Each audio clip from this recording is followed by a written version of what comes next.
the Evolution Security Podcast.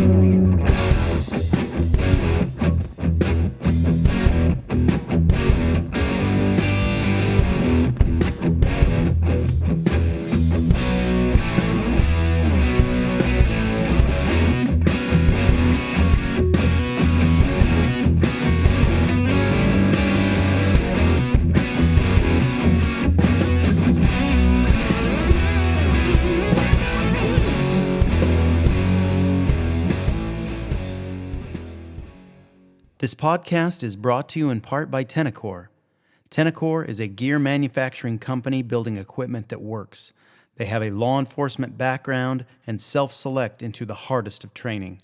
Try their Velo 4 AIWB holster. All of the EvoSec crew use this holster daily. Find them at tenacor.com. That's TENICOR.com.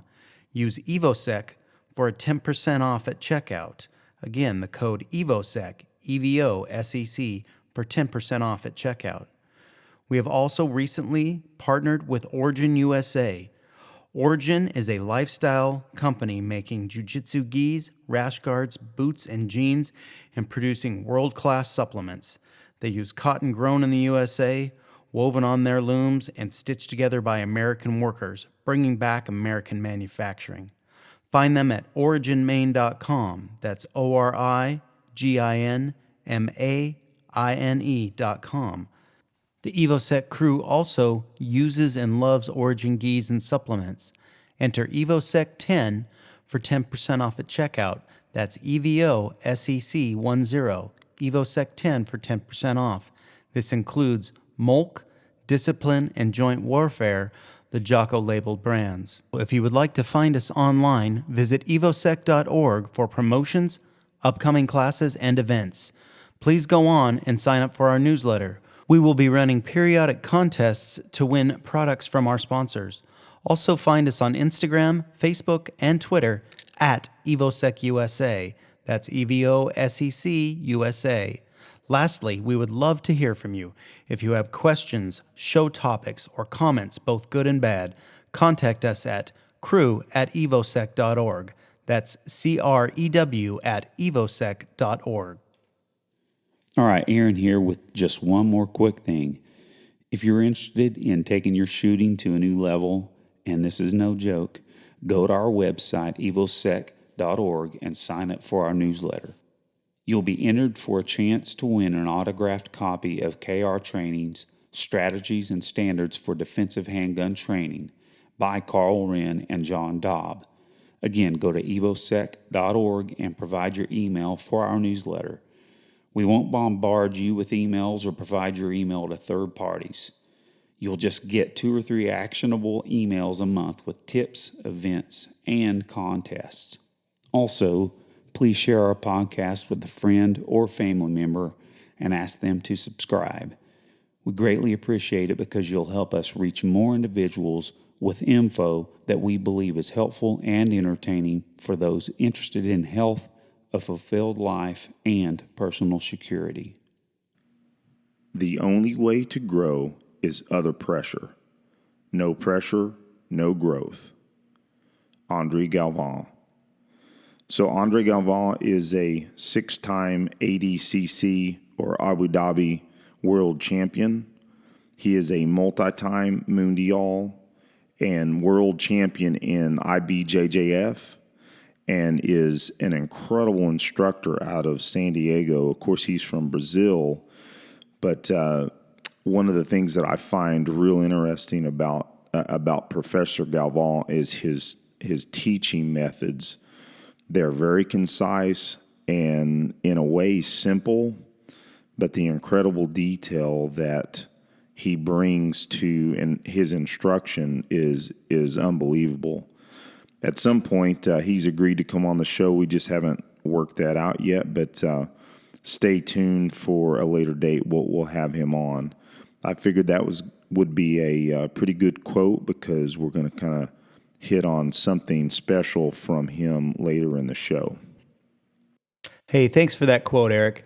And it is good for us to remember that just reading, repetition, and, dry runs do not give us the same physical ability and knowledge that training under pressure does. Training under pressure really forces us to test our knowledge and our abilities to know what our skill sets are. So next, I think you're going to go ahead and share with us your thoughts on a book by Mr. Karl Rehn, one of our favorite instructors. This book review is of Strategies and Standards for Defensive Handgun Training by Karl Rehn and John Daub of KR Training. So this book is one of the big reasons we started Evolution Security. Basically, when I heard Karl Rehn on the American Warrior Society's podcast with Mike Seeklander and Rich Brown, speaking about getting people to train beyond the minimum standard for getting their concealed carry permit, it intrigued me. I mean, a lot of us have been serious about martial arts for years, either taught for their local gym or taught at their local range, or simply like to help their fellow man or woman.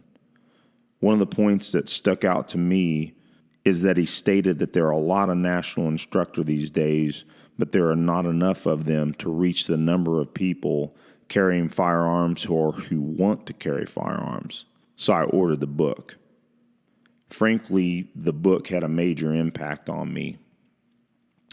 It resulted in me contacting my brother and Brian and asked them about what their thoughts were on starting a company that, have a podcast to educate people and also teach people both self-defense and firearms-related instruction. So frankly, it's been an idea of mine that's been rolling in my head for many years, but I didn't think that I or we had national notoriety, so, why bother? So this book actually pushed me over the hump to contribute. Point 1, we need to get people past the 1%. The authors use various sources, the NRA, the NSSF, a girl with a gun, the Texas license to carry data, and more to surmise the 1%. Essentially, only 1% of the gun ownership population in the U.S. actually train. An even lesser percentage seek out professional training on a regular basis. They also hit on the fact that there needs to be local instructors. There's so many folks that own firearms. There's just not enough people out there teaching on a national level that can get to those folks. And frankly, sometimes it takes, local people to kind of influence those around them because, frankly, another one of the points in the book is the discussion of the Dunning-Kruger effect, which is essentially that a lot of people don't know what they don't know. So in many cases, that's also a hindrance to them seeking out training. And that's something that the authors and frankly, those of us on this show, we would like to influence people to change their mind on. So making the point that there needs to be more local and regional instructors, I want to specify folks that actually have a background or have proper training to provide instruction, mainly that they are safe and that they can teach people safely. Speaking with Karl the other day on the phone, he recommended highly the NRA CCW instructor, which there's a few steps prior to that. But even though those of us here on the Evolution Security podcast, those of us in EvoSec, we have a heavy competition shooting background and hundreds of hours of professional training ourselves, we're also currently working towards getting our NRA CCW instructor cert. So that's something that we'll be hitting on pretty hard in the coming months. Another awesome point was that the authors make that there should be a minimum competency. The concept that shooters or those that carry for self-defense should aim to meet a minimum level of competency. The book goes into some great detail on what this should be. So how do we gain minimum competency? Well, we seek out professional training and we consistently gauge ourselves and our progress through prescribed drills. In fact, this book has some of those very drills, which I'll hit on here in just a second. Basically, to get better, we have to know where we are. We have to know where our skills are. And the drills, like prescribed in this book, will help you know where you are. So for I had an epiphany in the last year or so that essentially I had a membership at a local range here that I won't name its name. It's a real nice range. They host IDPA and USPSA matches out there, but they have real strict rules on drawing from the holster and shooting faster than, say, every 1 second or so. But they'll allow you to use the IDPA or USPSA bays for practice as long as you have a partner with you. But to do that, you have to have a SO or an RO certification with IDPA or USPSA. Well, it just so happened that every time I tried to get on one of those classes or get one of those certifications, they were real difficult to nail down. So I just went ahead and let that membership expire. So it brings the conundrum of, okay, how was I supposed to, really get better other than shooting the matches, which I was doing periodically. But it occurred to me that there is a range that's only 10 minutes from my house. Now, it's an indoor range, but, some of the drills in this book and drills that I was aware of prior to reading the book are really good in one singular lane, and especially like this range does, if you are tested by the range officers, you can be signed off to draw from the holster and shoot with speed. So that's what I did. I joined this range, and ever since then, I've been using specific drills and keeping a log of what those drills or how I'm doing on those drills. And it's been a huge help to me and a lot of fun too, because again, I mentioned it's only 10 minutes from the house. So sometimes I can just grab my range gear and just head to the range in no time flat. And in some cases, like I'll go to jiu-jitsu and I'll pack my range bag so I can either go before or after jiu-jitsu. And so I get both live fire and my jits in an afternoon. So that's kind of cool.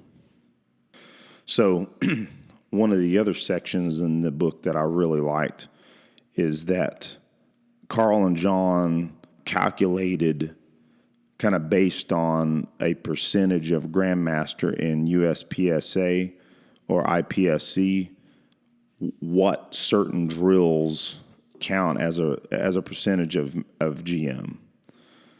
For instance, they state that the test, which is on a B8 bull, 10 yards, 10 rounds in 10 seconds, 90 points or better to pass, is roughly 70% of the skill that a USPSA GM possesses.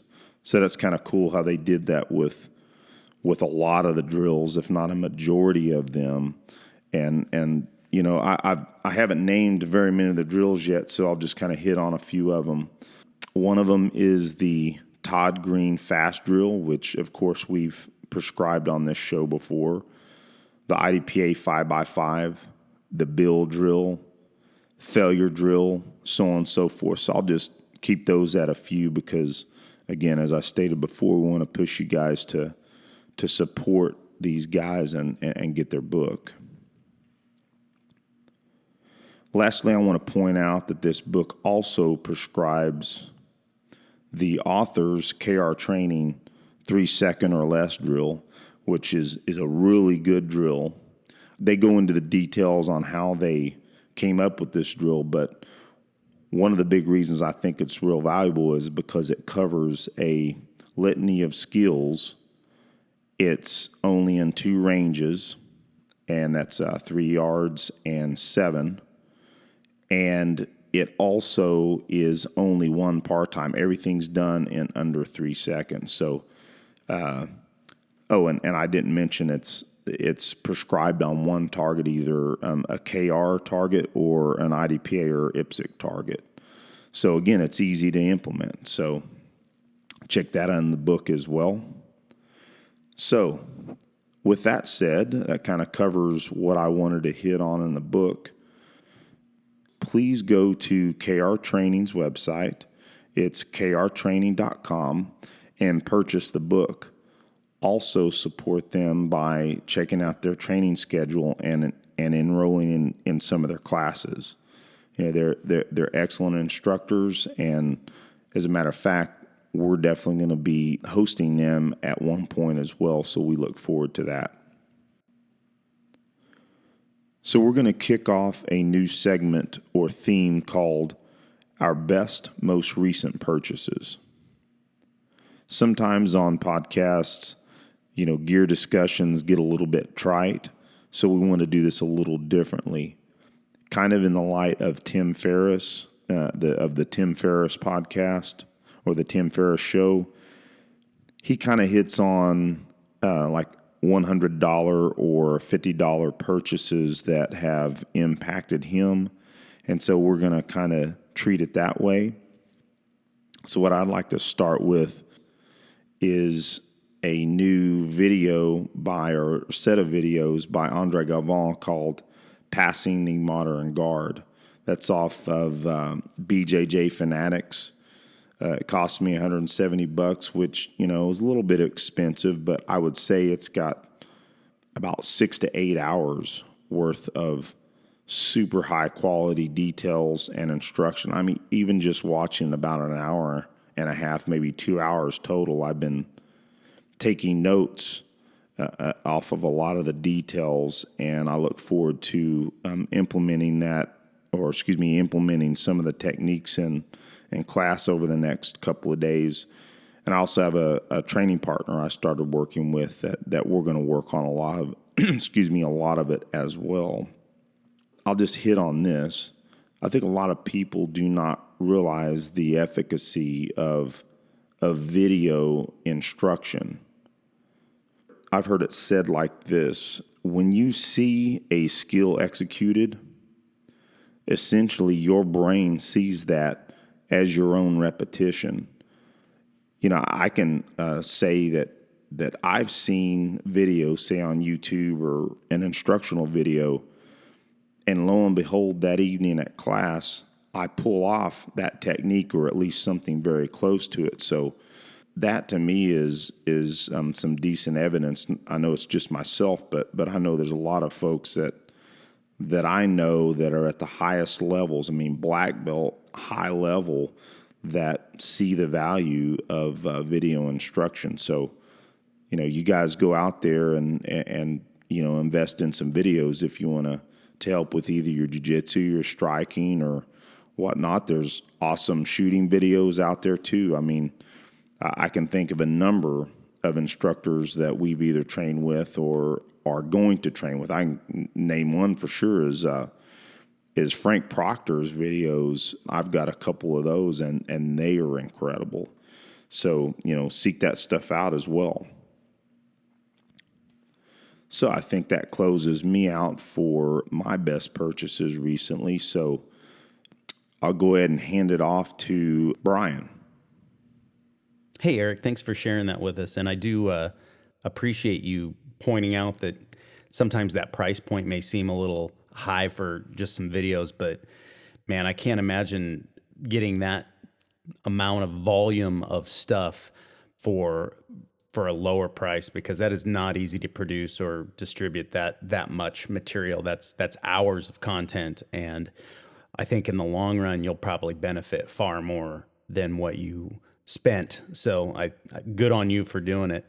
And brings me around to the other thing I want to point out and share what my item is. But a lot of us don't have access to our gyms or training facilities right now. So things like these videos are a great way for you to continue your training when we may be stuck at home and unavailable to get to those locations. So the item that I've got, I actually mentioned previously in an accountability, but I want to bring it up again. It's still a fairly new purchase for me, is the Accelerated Firearm Training Shooter Make Ready Innovative Dry Fire Training Targets.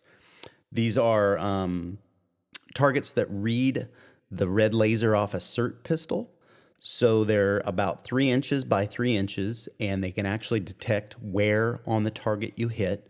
And obviously you can shoot closer or farther away from them to simulate how hard you want to hit those. They're intended to represent, I believe, a 10-inch steel plate at 10 yards. I may be wrong on those numbers, but they're at 8 feet. So when you shoot them from 8 feet away.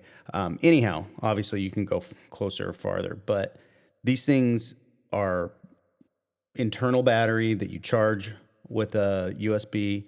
They read the hit of the laser from a SIRT gun. And there is a little module that they sell that you put inside the SIRT gun so that it's a momentary laser instead of a continuous laser. So there's a little bit of setup involved. But this has taken my dry fire game from rare, and I still dry fire my actual carry weapon, to common. And the cool thing is I am not being able to get to the range as much as I would like. Nothing to do with any of the current stuff that's going on in the news, but just my schedule. And this has given me the ability to do actual draw, first shot timing, and continuous timing, and run actual mock stages just like I was shooting at the range. So this has been a really, really useful tool for that. And, I've had a couple little glitches with the app, and nothing really major. Sometimes I have to it'll glitch and I'll have to reset it. But for what I paid for them, I feel like I'm getting way, way more use out of this than anything else in that price range. So this tool has given me the ability to do draw fire, to point and put on target. And the SIRT pistol I'm using is a Glock 17, form factor. So I'm still practicing with a weapon that is a common carry gun or competition gun for me.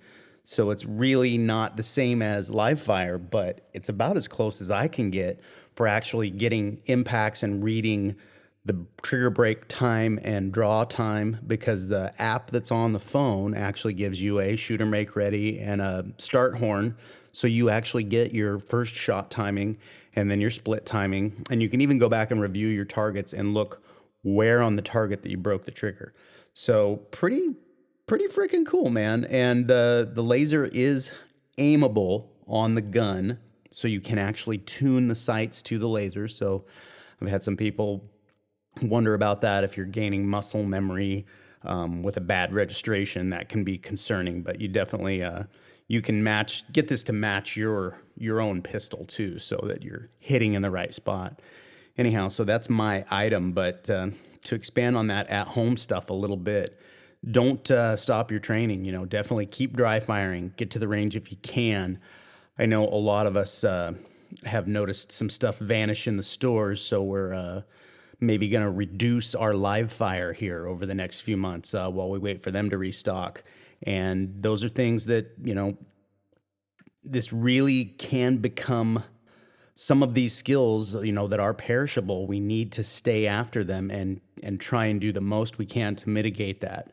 So working from home is one way to do that. And I'm really, really stoked that I found this thing, because it's something that lets me do that. And, I think I got 4 targets in the unit that goes in the SIRT, and combined with the cost of the SIRT pistol, I'm probably in this little over $400 or $500, but I use it all the time. And you can get less targets, or there's also other paddle devices. There's things you can look on Amazon and find some of this stuff.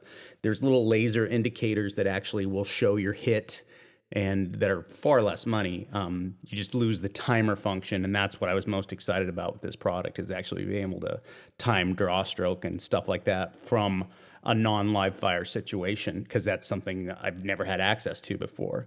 But definitely don't have to spend that level to get it. And even if you just have a laser marking gun, whether it's a SIRT or one of the lower cost laser lights or something, there are a couple of apps out there that you can actually point your phone at a wall and use a poster or a picture as your target, and it will actually record the location of the laser marks when you do it. So another option that is going to be a lower cost ability to do that at home. But anyway, that product that I got is from Accelerated Firearm Training, and it is acceleratedfirearmtraining.com.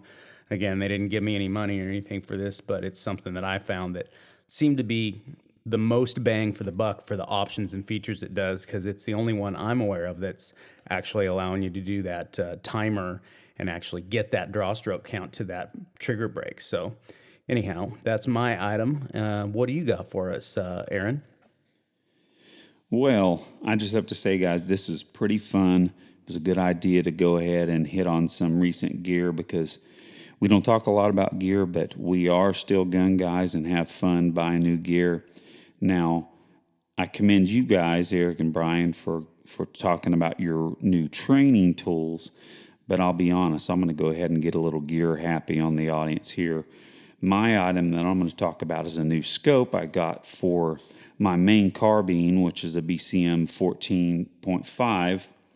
Now, for a long time, I had an Aimpoint T1 on that, but if you recall from a previous episode, Eric and I talked about some pistol builds we did, and I had pulled my Aimpoint T1 off of my carbine and placed that on my pistol because I had, of course, intended for that to be my main home defense weapon. So for a while, I had been planning to create a medium range carbine out of my 14.5. So I had been eyeing the newer Vortex Viper PST Gen 2 1-6 power. Maybe I've talked about my Remington 700-308 that I built several years ago, and I had placed the Gen 2 Viper PST 3-15 power, and man, first off, that was one of the best scopes, actually the best scope that I have ever used. I know that the Viper series is not the top end kind of scope, but I'll tell you still the best scopes I've ever used, so I've been really pleased with them.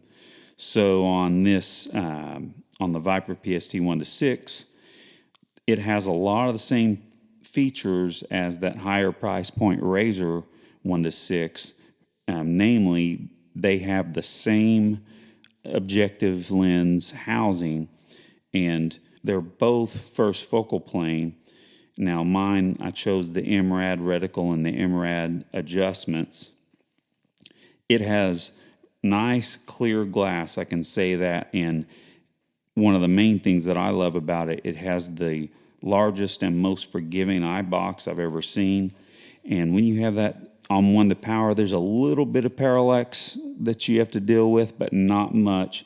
With that wide eye box, it's quite easy to pick up targets, almost like a red dot. And of course, it does have that illuminated red dot in the middle. I'm darn pleased with it. Went out to the range the other day and zeroed it in at 50. I can run that quite well compared to, of course, my 1-power Aimpoint T1. Now, again, that was my fun gear purchase. Now, I'm going to go ahead and give a little bonus in my section here.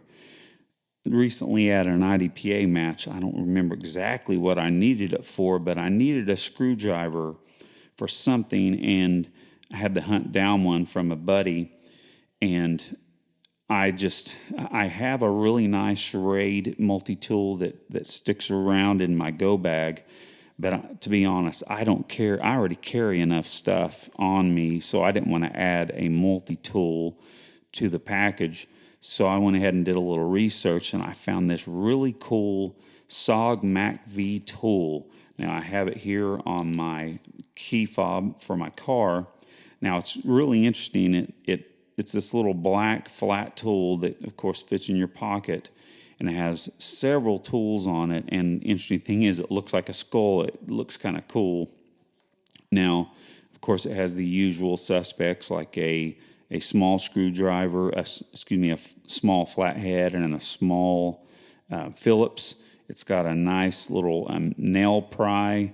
It's got several little hex wrenches on it, and it has a cord cutter, and it has a bottle opener, and then it has a nice knife sharpener, and then lastly it has a large flathead screwdriver. But I've been real pleased with it. Have happened to need it a few times, and it's come in really handy. So I suggest anyone looking for a multi-tool that doesn't want to carry around a large one, go ahead and check out that SOG. It's called, again, the Mac-V tool. Well, Brian and Eric, if you don't mind, I guess I will go ahead and start my accountability for this week. So I actually was able to get in a couple of cardio workouts this week, working out on my treadmill. I'll explain what I've been doing here.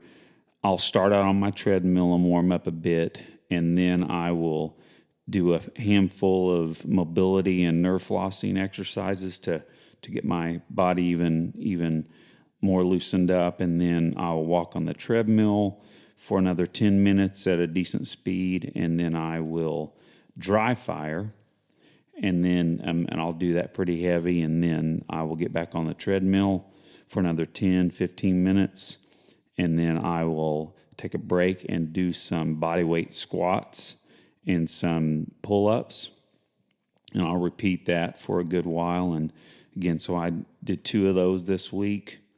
Now, in this crazy time that we're in, I've been trying to make the best of it while I'm here at home.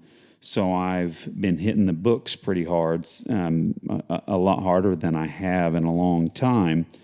Now, I have 3 books that I'm reading here. I am reading, for one, a suggestion that my twin bro, thanks Eric, a novel by Brad Thor called Backlash. I've just dug into that, but it's already hooking me. And then I'm also reading Straight Talk on Armed Defense by Massad Ayoob. I think I'm kind of copying Eric here a little bit, but that is a great book. Lots of amazing authors and contributors. I highly recommend that. I'm having a hard time putting that one down. And also, as I'm trying to get back into some medium to longer range shooting, I've been rereading my book called Long Range Shooting Handbook by Ryan Kleckner, which is pretty amazing for a guy like me that is not real experienced at long range shooting. And to be honest, I'm not that great at it, something I need to dial in. But this book is full of information, even for someone like me that's not that experienced. I mean, it was a fairly deep dive, even though he considers it a beginner's book, but I mean, just chock full of information. Now, for the range, I did make it actually 3 times this week. 1 time to hit the drill of the week, and then another 2 times to dial in my Vortex scope that I mentioned earlier. Had a good time on all 3 of those. Again, making the best of needing to do this social distancing, so no one around me at the range, so it's just fine. So on the drill of the week, which was our B8 at 10 yards, on my first score, I made a 90. My second score, a 93. And then rounding it off like I always do with 3 renditions of it, I made another 93. So that's it for me, guys.